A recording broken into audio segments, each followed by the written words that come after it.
Hello everyone and welcome to another high elo game of Age of Empires. Today I was told that Saturdays are for the boys, but I think Saturdays are for anyone who loves Age of frickin' Empires, especially to sit down and watch DauT playing as the Saracens in blue take on FreakinAndy playing as the Britons in orange.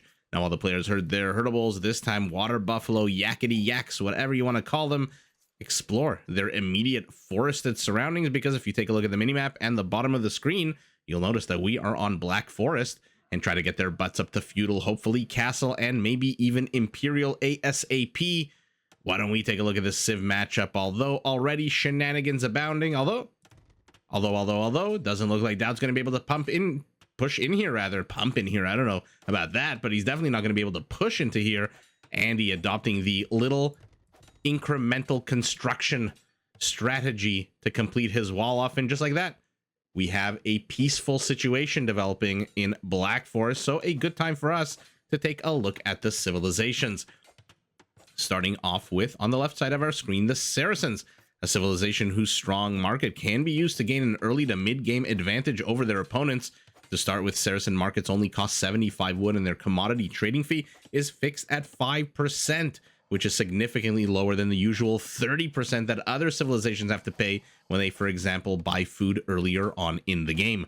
Now, using this economic advantage, the Saracens can field quite a powerful army. Their foot archers come with an attack bonus against buildings, which may make some Feudal Age aggression fun to watch. Their camels come with more HP, their trebs, their mangonels, their onagers can all be upgraded to increase their attack by 15%. Not the cleanest rhino pull out of DauT at the moment. Next to this, what are you, a mangrove? Yes, you are. And lastly, their unique unit, the Mameluke, is a ranged camel unit that comes with a pretty big attack bonus against cavalry, so not exactly something I'm expecting to see against the Britons. Now, if, as sometimes happens in this game, your units are injured in battle, their HP decreases, well, Saracen monks can be upgraded to automatically and passively heal multiple, i.e. all friendly units within a 5-tile radius. Now, pivoting our eye to the right side of the screen, where we've got FreakinAndy playing as the Britons in orange, a civilization built around supporting its ranged units. The Briton archery ranges work 10% faster. Their foot archers, except for skirmishers, all come with free extra range starting in the Castle Age. I don't know why I was about to say Feudal, starting in Castle, and then an extra +1 in Imperial. And if that's not enough range for you, all of Briton foot archers can be upgraded to get even more range. Another villager moving forward. I'm a little curious as to why FreakinAndy is jacking the lumber over here. You walled this off, and now all of a sudden it looks like you're interested in opening up a path, or at least being very risky in opening up a path. We'll see if that actually ends up happening. Now, all of this range that I mentioned is fantastic news for the unique unit of the Britons, the Longbowmen. This is a pretty decent foot archer that comes with a massive 12 tiles of range when it's fully upgraded. Now, Briton Trebs are also some of the most powerful in the game because they can be upgraded to do blast damage and have 100% accuracy against stationary units.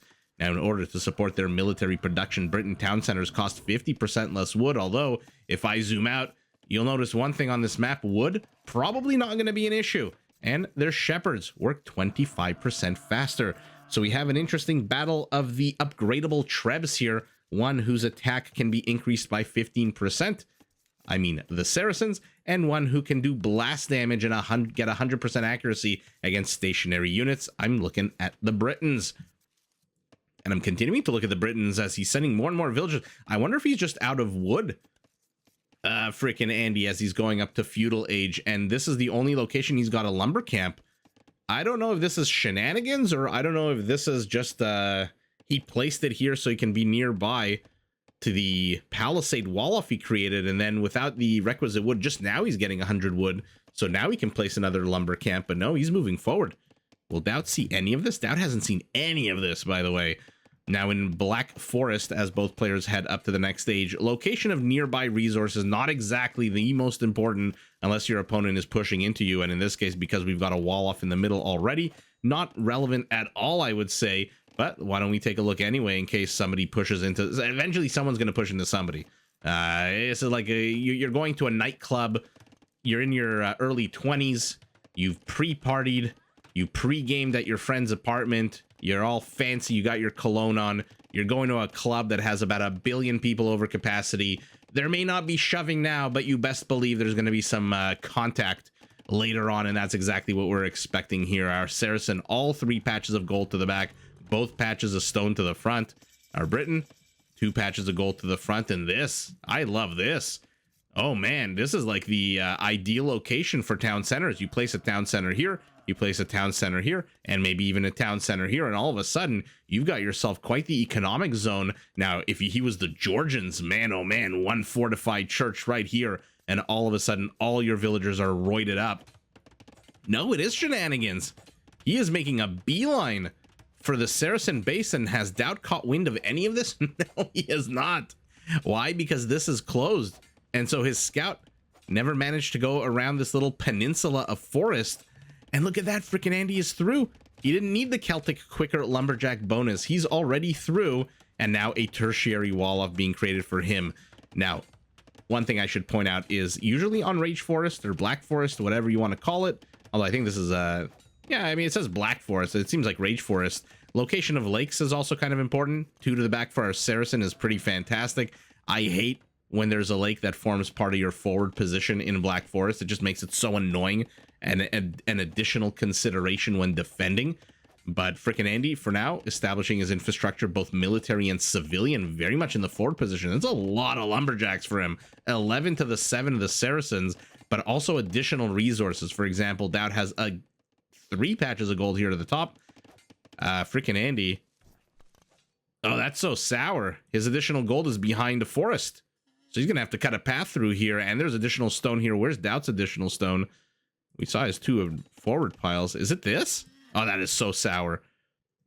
He's got 3 rhinos next to the stone, whereas our Briton does not, but his 3 additional rhinos are next to a relic down here.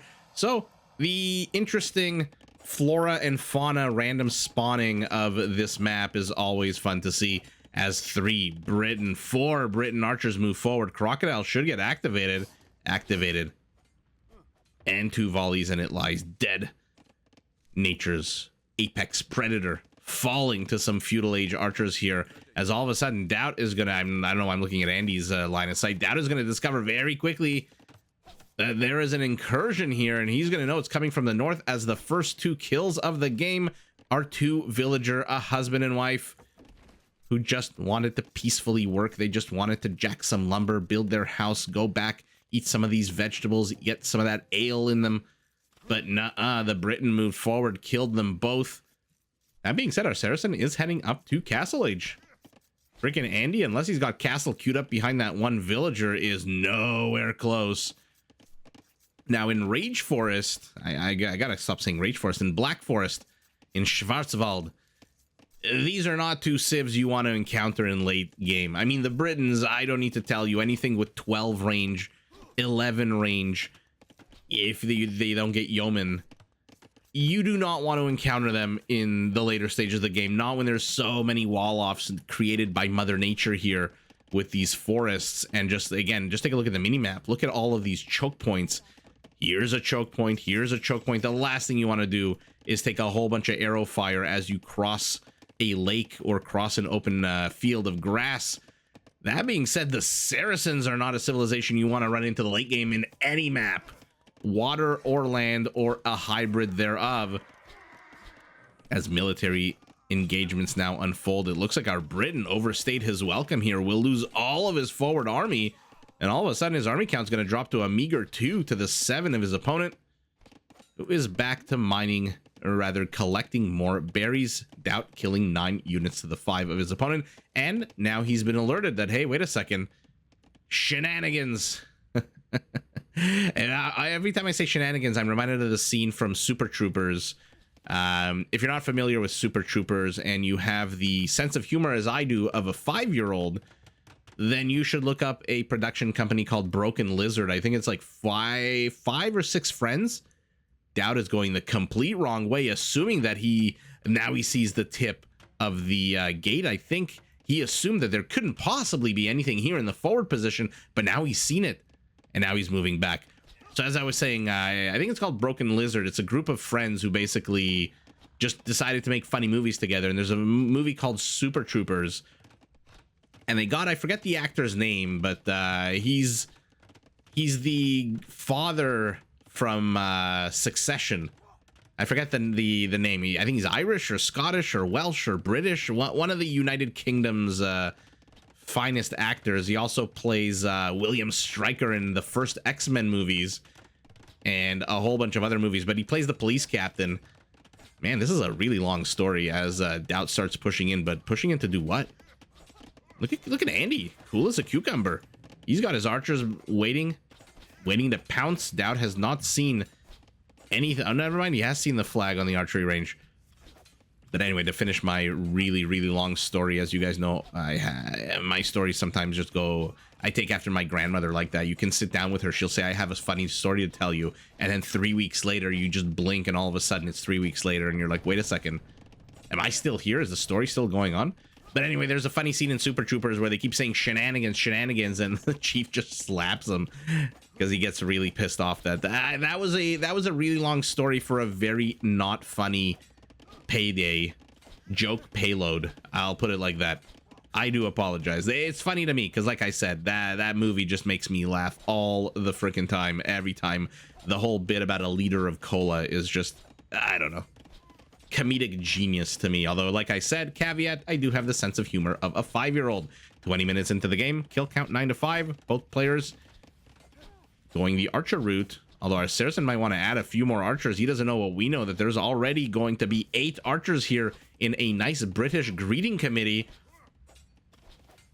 And once he busts in here, he may wish that he hadn't. He's going scout forward. Of course he is. He's going to try to discover something. He sees the flag is still up on the archery range, so proceed with caution. Our Briton is in the next age as well, and he pops out his archers. They did a little bit of moving there in the beginning. I was a little worried, but no, numbers are going to go here to the Briton. Although, wait a second. Never mind. Defender's advantage, giving him the numbers, go to the Briton, and down goes the entire Saracen army with one lonely archer on a mission of exploration, a mission of peace. This is the USS Enterprise Archer, and it looks like our Saracen is going Cav Archer. Now, an interesting choice to contest our Briton with archers. Maybe on this big hill here with the high ground, it's possible, but I'm not too sure about this. I feel like that Cav Archer took about 1,000 years to train. Let's take a look at the economies as our Briton moves in yet again with these basic Feudal Age foot archers. He's got a very secretive town center. Not too sure about this location. I mean, I guess you can get the box turtles. I don't think you can even get the box turtles here. So I'm not too sure about the location of that, especially when you've got gold and such all over the place.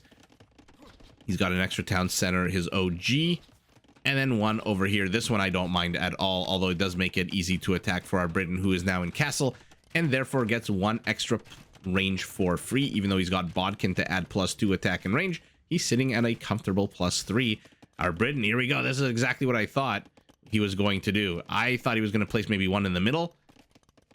But no, like I said, this is just about the perfect location for town center. So he's gone up to 3 town centers to the same 3 of our Saracen. Both players are in castle. Both players have the exact same civilian population. More fishing ships for our Briton, more villagers for our Saracen, as our Saracen is now under siege. But here we go. Here comes that Saracen siege. Now, the Britons really do struggle with siege. That is possibly what they struggle with is not paying attention. FreakinAndy loses 2 of his crossbows. Yeah, they struggle against siege, and when you're struggling against siege, you do not want to face the Saracens with their rams and their onagers and their +15% attack on some of their siege units. That being said, as the Saracens with your slow-moving siege, not exactly the Mongols with the drill upgrade. In the late stage of the game, this crossbow become arbalest. He might have 10 or 11 range, which will outrange most mangonels in the game. I say most because I don't think they outrange the Korean, which comes with 10 range when fully upgraded. Oh, we've got a bit of a situation developing. Both mangonels inside of their respective dead zones. It looks like FreakinAndy was doing attack rounds here. Okay, DauT gets the mangonel. He has a villager repairing. The villager is under attack as well. Her HP is terrible.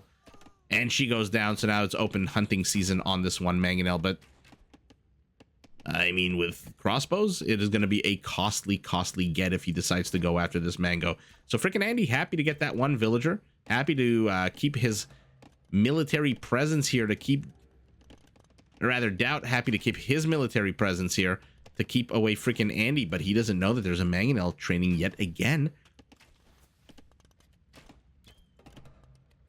Crossbows trying to zone out. They have one more range, I believe, than this mangonel, 7 to 8.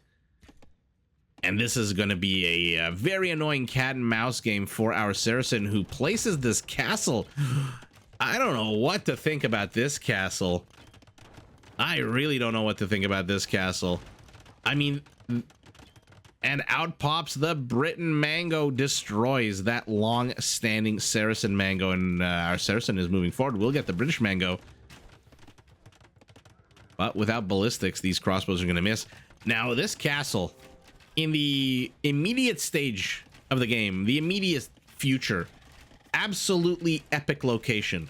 It is going to damage any units. I mean, I'm assuming at some point DauT's going to get freaking ballistics. And he's going to just damage or kill any Briton units that are traversing this one area that allows them to access the Saracen base. So the immediate future, absolutely fantastic location. In the long term, I hate this location. Look how constrained it is. My opinion about castles, you want space around them. You need to be able to fit villagers to repair it, military units to protect those villagers, and then trebs of your own. If, for example, our Briton, who's building a counter castle here to the right, moves his trebs forward, where the hell is DauT going to place his trebs? Here? Here? So it looks really cool nestled in there. It had got already 2 kills, but in the long run, I just don't know about the location of that castle. Let me know what you think in the comments. Always welcome to hear your opinions. That I'm so torn. Again, in the immediate future, it's basically stopping Andy from reinforcing his army, which means this is about as good as it gets for our Briton, unless he wants to add more siege. Again, on the other hand, if Andy keeps on aggressing against DauT, this castle might be in a lot of trouble. For now, let's see what's going on around the map as another blue mangonel falls to yet another orange mangonel, clearing up some kind of infrastructure next to his siege workshop there. But oh, now our Saracen is in here. Did the villagers get to kill? How the hell did the villagers kill that knight? He must have been that knight that the crossbows damaged and hurt earlier, and also losing a cav archer to a conversion. DauT loses his 2 powerful units. His military count is currently 0 to the 14 of his opponent. Although it's about to become 1 with the mangonel popping out where? All on the right side here? Yep. Both players heading up to Imperial. All right, let's see it. Let's see Mamelukes. Let's see longbows. Now, the one thing about the Briton army, if there is one thing that I can say about these ranged units, is that they are flimsy. They are very weak. 35 HP is pretty damn weak, especially when there's no more mangonels to support. He is training another one here in the forward position, but by the time it gets here, has FreakinAndy seen this? Yeah, he has seen this town center. I'm surprised he's not applying more pressure. It is incredibly isolated here. And the game of micro continues. I'm surprised the villager didn't die there. DauT getting good value out of his mangonel so far, gunning down yet another Briton one, but now his villager is dead. Brings another villager forward. Andy with 2 castles. Tell me we're going to see longbows with these castles. For now, he's investing his wood into crossbows, which tells me we may see arbalests out of him. He does have 1,000 gold. What is the game plan here for our Saracen? It is skirmishers. You can't. I said this, I forget in which game, I think 2 or 3 games ago with Huang when he was playing the Britons. You can't overvalue skirmishers against longbows against Britons, archers of any kind, because their archers with that extra range allows them to fire 1 additional volley, and the attack speed, even without thumb ring, is not terrible at all. 2 second to the 3, I believe, of the skirmisher. Is it 2? No, it's 3. But he's got to be careful, the mangonels. This is what happens when you don't pay attention for even a split second. The mangonel guns you down. Looks like our Briton already has a treb out. It looks like our Saracen wants to train his own. Another villager dies here to the north. Another villager dies. These crossbows, 16 kills, 12 of them villagers, and now they are left alone, uncontested. And this is what I'm talking about. Where the hell is DauT going to be able to fit in army here? This is so constricted and constrained. But he's got the first attacking Treb out. Another body of crossbows. He must see this. I love the Mameluke. I love the Mameluke. The HP on this guy is very tanky. Our Saracen needs to pivot immediately into some kind of light cavalry, I think. He's got to get his food count up. He's got to get a stable out. He's got a stable. So why does he not have bloodlines if he's going Mamelukes? Because he's only got one Mameluke.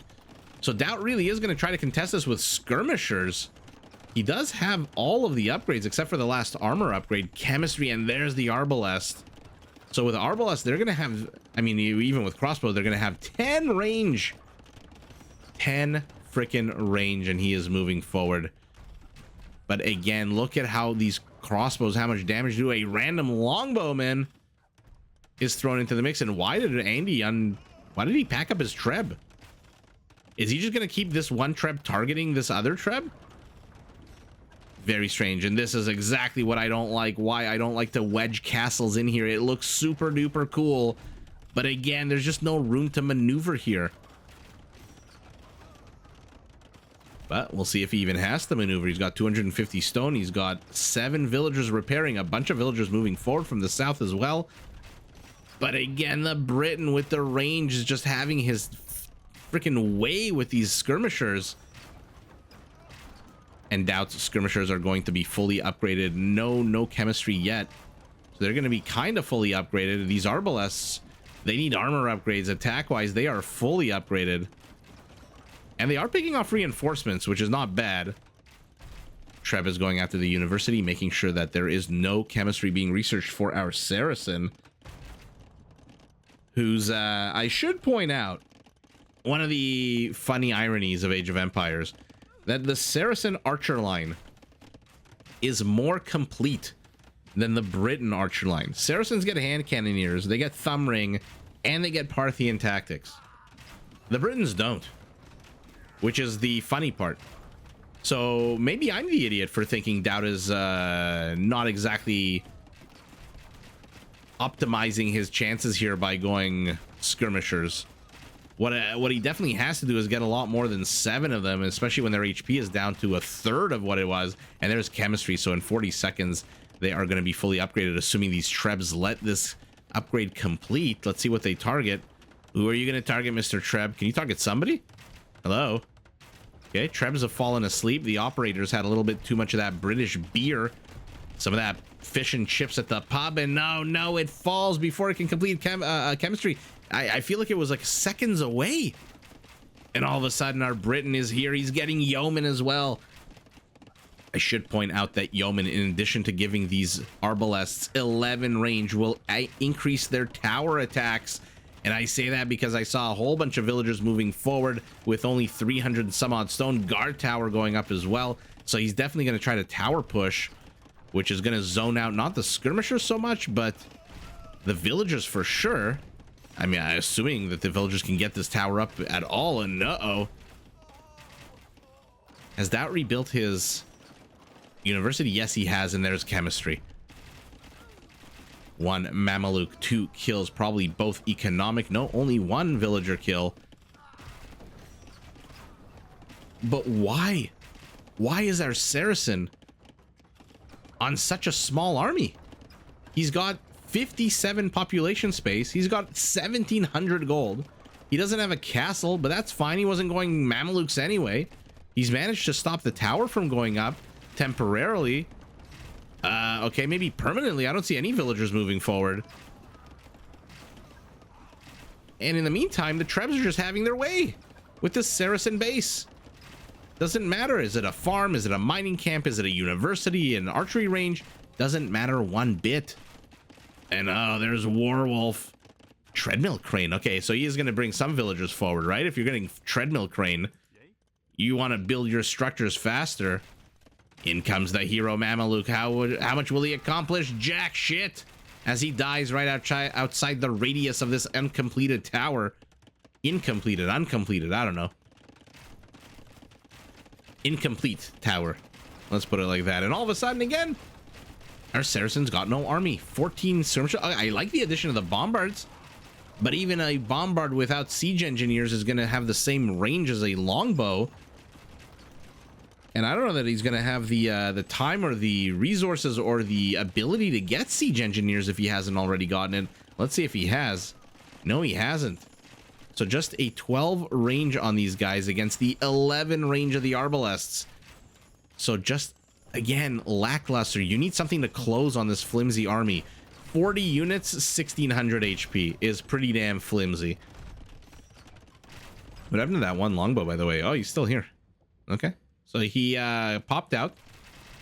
He's like the unit, the soldier who's on entertainment duty. He's there to keep the troop morale high. Hey guys, look, I'm here. And now it's our Briton who's going light cavalry, distracting the skirmishers as the arbalests gun them down. Every single volley is a dead skirmisher, and more and more. And DauT is not replacing them quick enough. He's got so many siege workshops. I'm starting to get scared here for our Saracen. He's got 35 army count to 55. His villager count's not terrible, especially when you're going trash. 113 villagers is not bad at all, but he's... Oh, they can't close. The skirmishers just can't close. And he's losing a bombard here. He's losing perhaps another bombard. Yeah, he's definitely going to lose this bombard. Getting armor upgrades for his cavalry means that they will survive a while, and that's all she wrote. DauT just reaches the point where he just can't engage into the Briton army. This tower attacks on a 17 with 11 range. These arbalests attack on a 10 with 11 range. And he's got one unit left that outranges them, and it's only one unit, and it outranges them, by the way, by one tile. So every other unit, every other generic arbalest would have 8 range. So this bombard cannon could get a ball off, and then another ball off, while they close in on him. But with 11 range, they just need to move one tile, and all of a sudden, bye-bye bombard. And wow, okay, I thought, I said it in the beginning, that these are not two civs you want to meet in the late stages of the game, and exactly for this reason. You just, how the hell can DauT close on this army now? He's going to have to sacrifice a lot of units. We saw Huang try to do it with the Mongols with the siege ram push, and if you want to take down a structure with 4 siege rams, you need to move forward 10 siege rams against the Britons, because by the time they close, 6 of them are going to be dead. Especially if our Briton starts mixing in light cav. And what an absolute epic play out of FreakinAndy all the way from the beginning with shenanigans. By the way, the plug in the hole here by our Saracen was pretty fun to see too. And now he's getting the additional gold to the top. Did he mine out all his gold?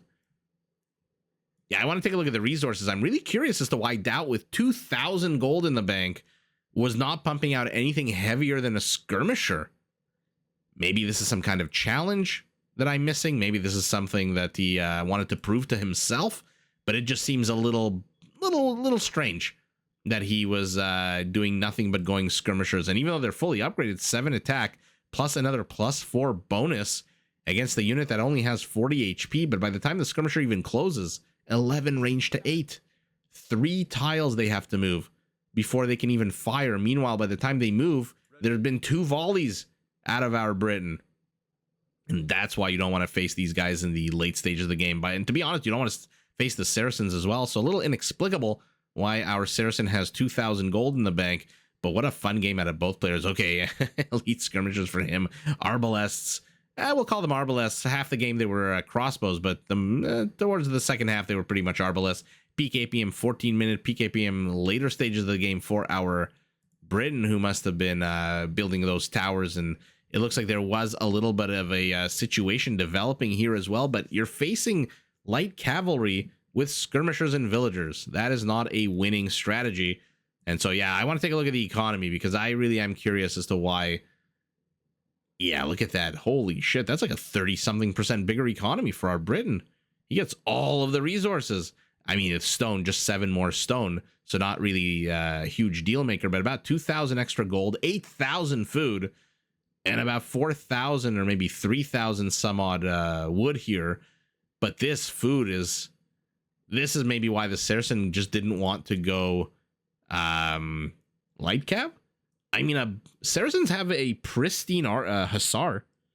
Their cavalry line is pretty damn strong when it comes to the light cav. It's the heavy cavalry they don't get. They don't get paladins or cavaliers, but they do get hussars with crazy tanky pierce armor. They could have taken this on. He had time. It's not like FreakinAndy teleported here from space and just plopped down a whole bunch of arbalests. DauT did have time. Instead, he chose to go skirmishers instead of the close-up hussars, and ultimately didn't pay off. But what an absolute fun game out of both players. 1, 2, 3 castles, and I don't. Let me know what you think about that castle that DauT put here. I mean, this is a better castle. He destroyed all of his own infrastructure. Now you have space for villagers to repair. You have army to defend the villagers. You have Treb space. You just have a lot of maneuverability. It's not constricted. It's not stuck in there like in a can of sardines. And one longbow takes aim, accomplished absolutely nothing this game. And here he is standing on his USO tour with a longbow in his hand, probably not even a functional longbow, as he attacks. I don't even know what he's attacking here, to be honest. There's no Saracen structures. There's no Saracen units here. They're dead, and he's not exactly pointed this way. So I'm not too sure what that longbow is attacking. His arrow landing on an open field.